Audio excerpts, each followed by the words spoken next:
brought to you by Bajaj Freedom। दुनिया की पहली सीएनजी मोटरसाइकिल बजाज फ्रीडम, आजादी आगे बढ़ने की। आप अपने बॉस के लिए नहीं बल्कि संविधान के लिए लॉयल रहिए। ज़्यादा से ज़्यादा वो आपका ट्रांसफ़र कर देंगे, इसके लिए तैयार रहिए। इस समय आपकी इज्जत सिर्फ इसलिए है क्योंकि आप उस कुर्सी पर बैठे हैं। सुप्रीम कोर्ट ने एक मामले की सुनवाई के दौरान एक आईपीएस ऑफिसर को कड़ी फटकार लगाते हुए ये बातें कही। आखिर कोर्ट को एक आईपीएस ऑफिसर के लिए ऐसी सख्त टिप्पणी क्यों करनी पड़ी? पूरे मामले को विस्तार से समझते हैं।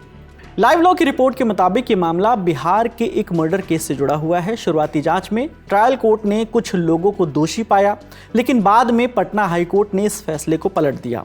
आरोपियों को आईपीसी की धारा 302, 120B और आर्म्स एक्ट 1959 की धारा 27(3) के तहत दोषी ठहराया गया था, लेकिन हाई कोर्ट ने उनकी सजा पर स्थायी रोक लगा दी। इसके बाद मृतक की पत्नी ने हाई कोर्ट के इस फैसले को सुप्रीम कोर्ट में चुनौती दी। सुप्रीम कोर्ट में यह मामला जस्टिस एहसानुद्दीन अमानुल्लाह और SVN भट्टी की बेंच के सामने पहुंचा।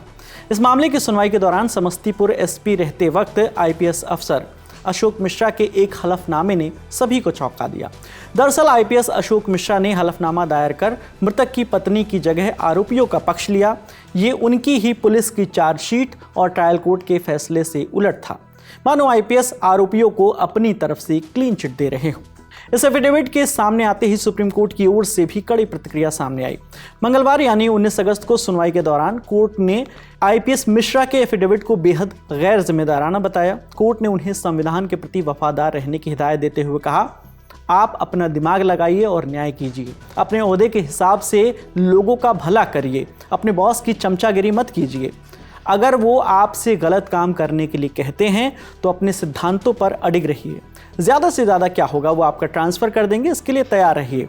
आपका वेतन नहीं कटेगा। आप अपनी पहचान और इज्जत मेहनत से कमाते हैं और यही आपका असली सम्मान है। इस समय आपकी इज्जत सिर्फ इसलिए है क्योंकि आप उस कुर्सी पर बैठे हुए हैं। आईपीएस अशोक मिश्रा की पोस्टिंग फिलहाल पटना स्पेशल ब्रांच में है। कोर्ट की फटकार के बाद उन्होंने बिना शर्त माफ़ी मांगते हुए इसे मानवीय भूल बताया और इसे सीखने वाला अनुभव भी बताया। उनकी इस बात पर कोर्ट ने चिंता जाहिर करते हुए कहा, हमें इस बात का बहुत दुख है कि आप अपनी ड्यूटी कैसे निभाते होंगे। अगर आप अपने ही हलफनामे को ध्यान से नहीं पढ़ते तो ये बहुत बड़ी लापरवाही है। इससे पहले भी कोर्ट ने अशोक मिश्रा की माफ़ी को नामंजूर करते हुए उन्हें शो कॉज नोटिस जारी करते हुए 19 अगस्त को हाजिर होने का आदेश दिया था।